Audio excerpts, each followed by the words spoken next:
नहमदुहु व नुसल्ली अला रसूलिहिल करीम अम्मा बाद फ़अऊज़ु बिल्लाहि मिनश शैतानिर रजीम बिस्मिल्लाहिर रहमानिर रहीम। अस्सलामु अलैकुम डियर व्यूअर्स, आपके फेवरेट इस्लामिक इंफॉर्मेटिव चैनल से मैं हूं शब्बीर अहमद। हमारा आज का टॉपिक है जिस बकरी के 3 थन हों और तीनों से दूध आता हो, क्या उसकी कुर्बानी करना जायज़ है या नहीं। तो देखिए भाइयों और बहनों, कुर्बानी के जानवर का बेऐब होना शरन ज़रूरी होता है।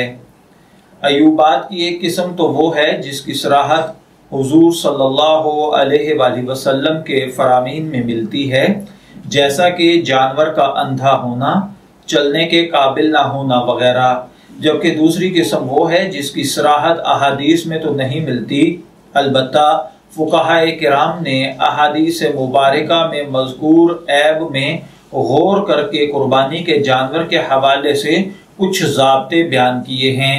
किसी जानवर में अगर ऐसा ऐब पाया जाए जो जानवर की बिल्कुल या नफ़ई तौर पर ज़ाइल कर दे, यानी उसका फ़ायदा हासिल करना उसको ज़ाइल कर दे, इस ऐब का असर जानवर के गोश्त में जाहिर होता हो या इस ऐब की वजह से जानवर का हुस्न बिल्कुल या मुतासर होता हो, तो ऐसे ऐबदार जानवर की कुर्बानी जायज़ नहीं है।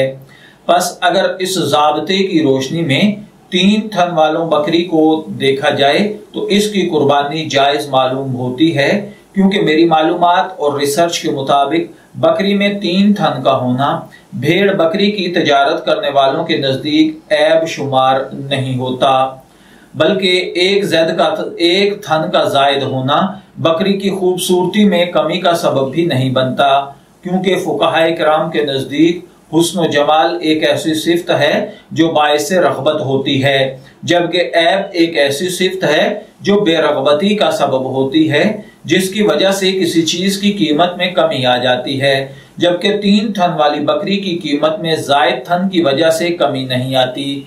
ऐसी बकरी की कुर्बानी जायज होगी। ताहम 3 थनों वाली बकरी की कुर्बानी के हवाले से कोई सरी जुज चूंकि कुतुब फिक्का और फतावा में नहीं मिल सका, लिहाजा कुर्बानी जो एक अजीम इबादत है, इसमें ऐसा जानवर ज़िबा करना चाहिए जिसमें किसी किस्म का शक व शुबा ना हो। जब गैर मुश्तबे जानवर बासानी दस्तयाब हो सकते हैं, तो इस किस्म के जानवर को ज़िबा न करने में एहतियात है।